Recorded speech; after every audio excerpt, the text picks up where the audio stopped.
എല്ലാവർക്കും നമസ്തേ. നാളെ ജൂൺ 6 ശനിയാഴ്ച ഭാരതത്തിലുള്ള രാജ്യവിരുദ്ധ ശക്തികളും ഭാരതത്തിന് പുറത്ത് നമ്മുടെ രാജ്യത്തെ തകർക്കണം എന്നുള്ള ലക്ഷ്യത്തോടുകൂടി പ്രവർത്തിക്കുന്ന അമേരിക്കൻ ഡീപ്പ് സ്റ്റേറ്റ്, പാകിസ്ഥാൻ, ബംഗ്ലാദേശിലെ ജമാഅത്ത്, ബംഗ്ലാദേശിൽ തന്നെയല്ല, അതിൻ്റെ ഘടകമായ ഭാരതത്തിലെ ജമാഅത്ത് ഉൾപ്പെടെയുള്ള എല്ലാ ഇത്തരം ശക്തികളും വളരെയേറെ പ്രതീക്ഷയോടെ കാത്തിരിക്കുന്ന സുദിനം.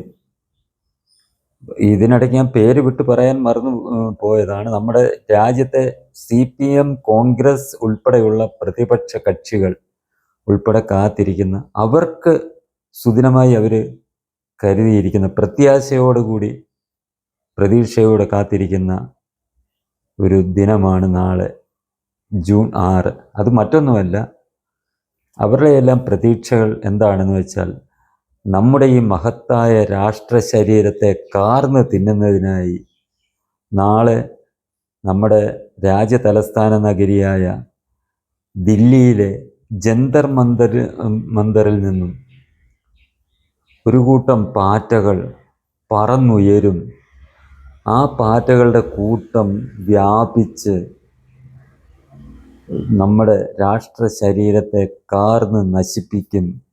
ആ നാശത്തിൽ നിന്ന്, ആ നാശകൂമ്പാരത്തിൽ നിന്ന് തങ്ങൾക്ക് ജീവിക്കാനുള്ള അപ്പക്കഷ്ണങ്ങൾ, തങ്ങൾക്ക് സമ്പാദിക്കാനുള്ള അപ്പക്കഷ്ണങ്ങൾ നേടിയെടുക്കുന്നതിന് വേണ്ടി ഈ രാജ്യത്തിൻ്റെ ഈ തകർന്ന് തരിപ്പണമാകുന്ന ഈ രാജ്യത്തിൻ്റെ ഭരണസാരഥ്യം ഏറ്റെടുക്കാം എന്നുള്ള ഒരു വമ്പൻ പ്രതീക്ഷയോടുകൂടിയാണ് ഈ ശക്തികളെല്ലാം പ്രതീക്ഷയോടെ കാത്തിരിക്കുന്നത് എന്നതാണ് ഏറ്റവും രസകരമായ വസ്തുത.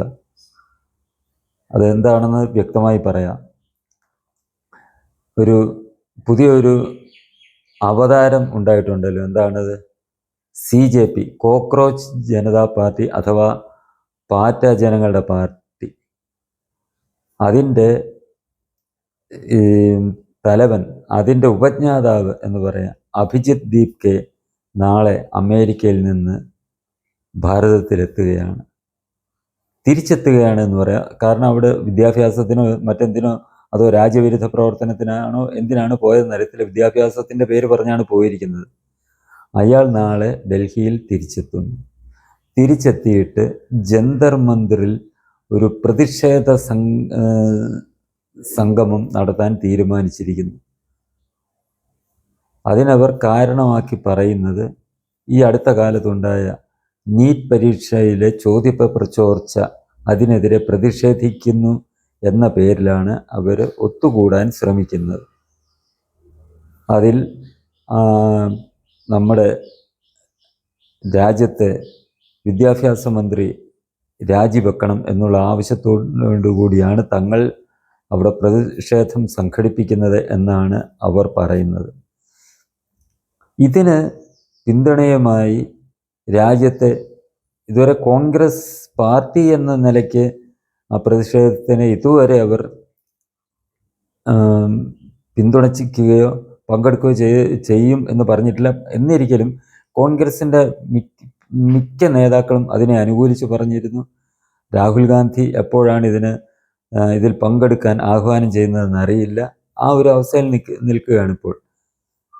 ഈ രാജ്യത്തെ നശിപ്പിക്കാൻ മുൻപന്തിയിൽ നിൽക്കുന്ന നമ്മുടെ രാജ്യത്തെ, അത് ഇപ്പോൾ കേരളത്തിൽ മാത്രമേ ഒരല്പം ഉള്ളൂ എന്നുണ്ടെങ്കിലും, ഒരു പ്രസ്ഥാനമുണ്ടല്ലോ, CPM, communist party of India Marxist എന്ന് പറയുന്ന പാർട്ടിയുടെ വിദ്യാർത്ഥി സംഘടനയായ SFIയും ഇവരുടെ ആശയഗതി പിന്തുടരുന്ന, കമ്മ്യൂണിസ്റ്റ് ചിന്താഗതി പിന്തുടരുന്ന, അതായത് തീവ്ര വിപ്ലവം നടത്തി അധികാരം പിടിച്ചെടുക്കണം, രക്തരൂഷിതമായ വിപ്ലവത്തിലൂടെ അധികാരം പിടിച്ചെടുക്കണം, അല്ലെങ്കിൽ ഇന്ത്യയിലെ വിവിധ സംസ്ഥാനങ്ങളെ ഛിന്ന ഭിന്നമാക്കി പ്രത്യേക രാജ്യങ്ങളാക്കി മാറ്റണം എന്ന് പറയുന്ന ISO എന്ന് പറയുന്ന സംഘടന ISO അല്ല,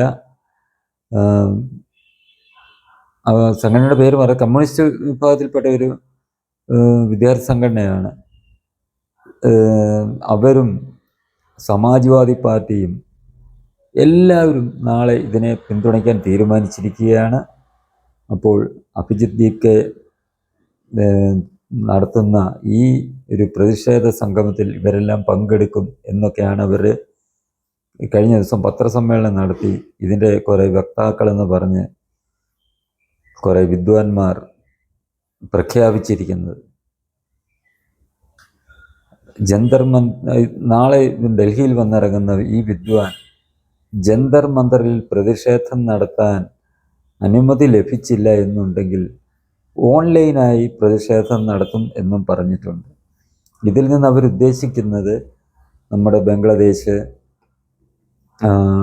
നേപ്പാള്, ശ്രീലങ്ക ഇത്യാദി രാജ്യങ്ങളിൽ നടന്നതുപോലെ ജൻസി പ്രക്ഷോഭം നടത്തി രാജ്യത്ത് കലാപം സൃഷ്ടിച്ചാൽ അതിൽ നിന്ന് കോൺഗ്രസ്സിന് അല്ലെ പ്രതിപക്ഷ കക്ഷികൾക്ക് നേട്ടമുണ്ടാക്കി കൊടുക്കുക എന്നുള്ള ഒരു ഉദ്ദേശ ലക്ഷ്യത്തോടു കൂടിയാണ് അവർ പ്രവർത്തിക്കുന്നത്. അപ്പോൾ ഈ ഇന്ത്യയെ ലോകത്തിന് മുന്നിൽ ഏറ്റവും ശക്തമാക്കി ഉയർത്തിക്കൊണ്ടുവരണം.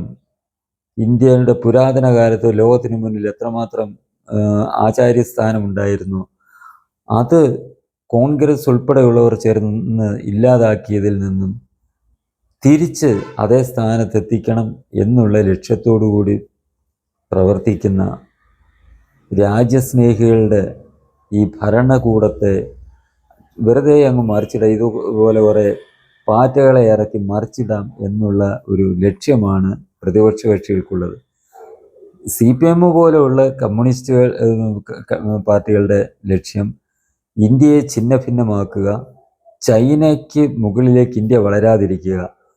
ചൈന ശക്തമാകണമെങ്കിൽ ചൈനയ്ക്ക് മുന്നിലുള്ള യഥാർത്ഥ ഭീഷണി ഇന്ത്യയാണ്.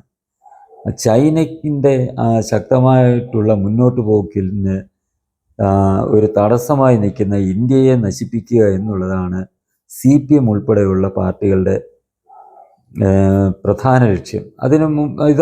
ഇത് മുമ്പ് തന്നെ പറഞ്ഞിട്ടുണ്ട്. അവർ പറഞ്ഞു ചൈന അമേരിക്കയേക്കാൾ ശക്തമാകുന്നതിൽ ഇവർക്ക് സന്തോഷവും അഭിമാനവും ഉണ്ടെന്ന് പറഞ്ഞ കക്ഷികളാണ് CPM നേതൃത്വം.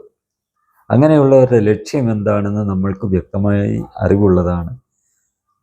കർഷകർക്ക് പ്രയോജനകരമായിട്ടുള്ള കുറച്ച് നിയമങ്ങൾ കൊണ്ടുവന്ന്, അത് മുൻപ് കർഷകർ ആവശ്യപ്പെട്ടതനുസരിച്ച് കൊണ്ടുവന്ന നിയമത്തിനെതിരെ കലാപമുണ്ടാക്കുക എന്നുള്ള ലക്ഷ്യത്തോടു കൂടി സമരം നടത്തി അതിന് നേതൃത്വം നൽകിയതാരാണ്? കിസാൻ സഭയുടെ നേതാവ് ബിജു കൃഷ്ണൻ, CPM നേതാവാണ്. കിസാൻ സഭ എന്ന് പറയുന്നത് CPM-ന്റെ പോഷക സംഘടന. ഇന്ന് ആ ബിജു കൃഷ്ണൻ രാജ്യസഭാ MP ആണ്. CPM-ന്റെ പ്രതിനിധീകരിച്ചുള്ള രാജ്യസഭാ MP ആണ് ബിജു കൃഷ്ണൻ. അയാളുടെ നേതൃത്വത്തിൽ കലാപം നടത്തി കുറേ കർഷകരെ തെറ്റിദ്ധരിപ്പിച്ച് രംഗത്തിറക്കി കലാപം നടത്താൻ ശ്രമിച്ച് ചെറിയ തോതിൽ കലാപം നടന്നെങ്കിലും അതിനെയെല്ലാം അടിച്ചൊതുക്കി ഇവർ പ്രതീക്ഷിച്ച കാര്യമായിരുന്നില്ല. അവരുദ്ദേശിച്ചത്, CPM-ഉം ഇതേപോലുള്ള രാജ്യവിരുദ്ധ ശക്തികൾ ഉദ്ദേശിച്ചത് ഈ കലാപം പടർത്തിയാൽ വ്യാപകമാക്കി അത് ഇപ്പോഴത്തെ ഭരണകൂടത്തെ മറിച്ചിടാം എന്നാണ് പ്രതീക്ഷിച്ചിരുന്നത്. അതായത് ഭാരതത്തെ വ്യാവസായികമായും എല്ലാ തരത്തിലും സൈനികമായും ശക്തമാക്കി ലോകത്തെ ഏറ്റവും വലിയ സാമ്പത്തിക ശക്തിയാക്കി മാറ്റും എന്നുള്ള ദൃഢപ്രതിജ്ഞയോട് പ്രവർത്തിക്കുന്ന ഇപ്പോഴത്തെ സർക്കാരിനെ മറിച്ചിടാം എന്നുള്ള ഉദ്ദേശത്തോടെയായിരുന്നു CPM-ന്റെ നേതൃത്വത്തിൽ ബിജു കൃഷ്ണൻ ഈ പ്രക്ഷോഭത്തിനൊരുങ്ങിയത്. പക്ഷേ അതിനെ ഭരണകൂടം അടിച്ചമർത്തി. അവിടെ അവരുടെ പ്രതീക്ഷയേറ്റു. ഇപ്പോൾ അവരുടെ പ്രതീക്ഷ വളർന്നു വരുന്നത് ഈ പാറ്റകളുടെ സംഗമത്തിലൂടെയാണ്. പാറ്റകളെ അതിനുവേണ്ടി അവർ ഒരുക്കിയെടുക്കുകയാണ്. ഈ പ്രതിപക്ഷങ്ങളെല്ലാം കൂടെ ചേർന്ന് അവർ പറന്ന് ഉയർന്ന് എല്ലാം രാഷ്ട്ര ശരീരത്തെ കാർന്ന് തിന്ന് ഇതിനെ നശിപ്പിക്കും എന്നുള്ളൊരു പ്രതീക്ഷയോടുകൂടിയാണ് അവർ നാളത്തെ ദിവസത്തെ നോക്കിക്കാണുന്നത്. നമുക്കെല്ലാം അറിയാവുന്ന കാര്യമാണ്, ഇവരെ എത്ര കഠിന പ്രയത്നം നടത്തിയാലും ഈ ഭാരതമെന്ന മഹത്തായ രാജ്യത്തെ തകർക്കാൻ കഴിയുകയില്ല. അതേപോലെ തന്നെ ഈ രാജ്യത്തെ അതിൻ്റെ പൂർവ്വ പ്രതാപത്തിലെത്തിക്കാൻ വേണ്ടി അക്ഷീണം പ്രവർത്തിക്കുന്ന ഈ ഭരണകൂടത്തെയും ഒരു ചുക്കും ചെയ്യാൻ കഴിയുകയില്ല എന്നുള്ള കാര്യവും നമ്മൾക്ക് വ്യക്തമായ അറിവുള്ളതാണ്. അത് തന്നെയുമല്ല, ഈ നാളെ ഈ വിമാനത്താവളത്തിൽ വന്ന് ഇറങ്ങുന്ന ഈ വിദ്വാനെ സ്വീകരിക്കാൻ പോകുന്ന ആരാണ്?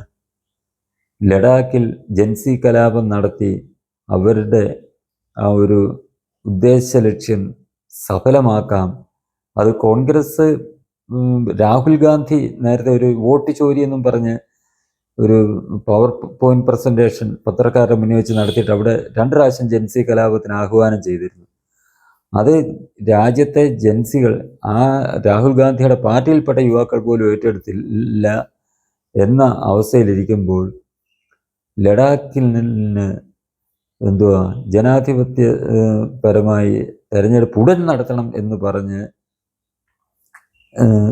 ജൻസി കലാപത്തിന് ശ്രമിച്ച സോനം വാങ്ചുക്ക് എന്ന ഒരു നേതാവ്, അദ്ദേഹമാണ് ഈ പാറ്റകളുടെ നേതാവിനെ വിമാനത്താവളത്തിൽ സ്വീകരിക്കാനെത്തുക.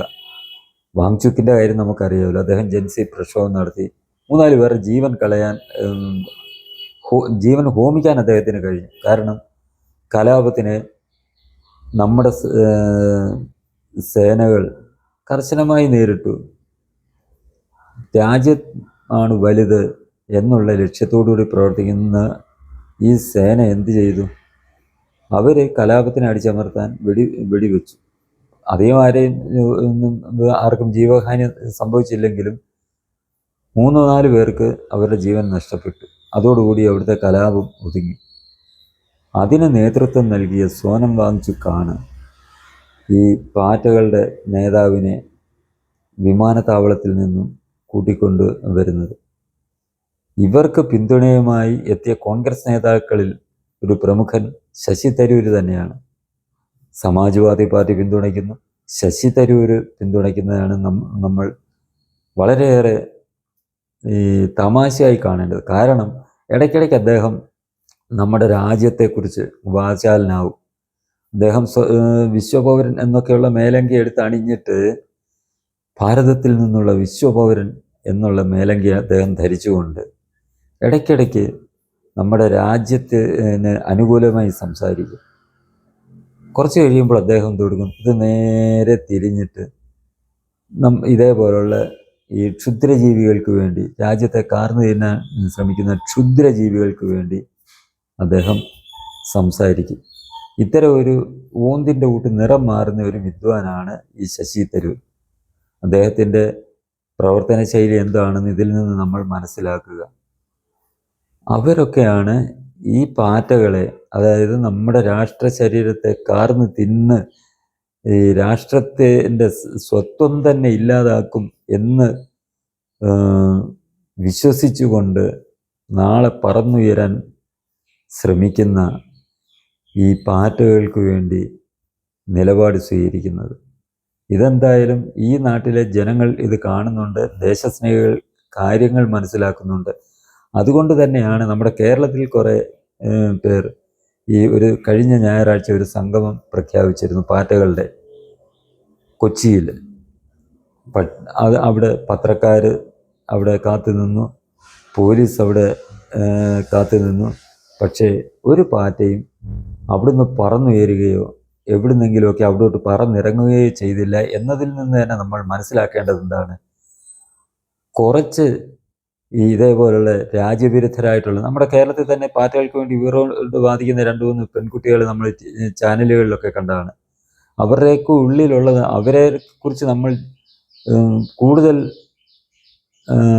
അന്വേഷിച്ചാൽ മനസ്സിലാകുന്നത് തികച്ചും രാജ്യവിരുദ്ധ ശക്തികളുടെ കളിപ്പാവുകളാണ് അവരെന്നും, അല്ലെങ്കിൽ രാജ്യവിരുദ്ധത ഉള്ളിൽ പേറിക്കൊണ്ട് നടക്കുന്ന ചില കക്ഷികളാണ് അവരെന്ന് നമുക്ക് മനസ്സിലാകും.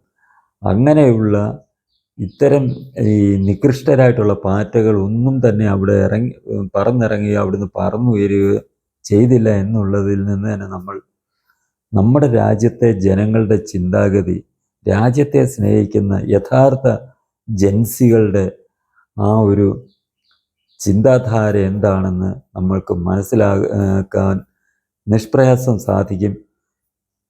അതനുസരിച്ച് തന്നെയായിരിക്കും ഈ നാടിൻ്റെ മുന്നോട്ടുള്ള പ്രയാണം.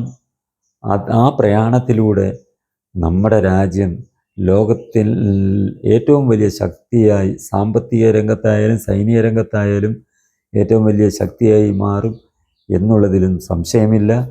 ഇതിന് നേതൃത്വം നൽകുന്നത്, അല്ലെങ്കിൽ ആ പ്രയാണത്തിൽ മുന്നോട്ട് ഈ വികസനം എന്ന ആ ശക്തമായ രഥത്തെ നയിക്കുന്നത് BJP എന്നുള്ള ആ ഒരു ദേശസ്നേഹ പ്രസ്ഥാനമായിരിക്കും, രാജ്യസ്നേഹികളുടെ ആ കൂട്ടായ്മയായിരിക്കും.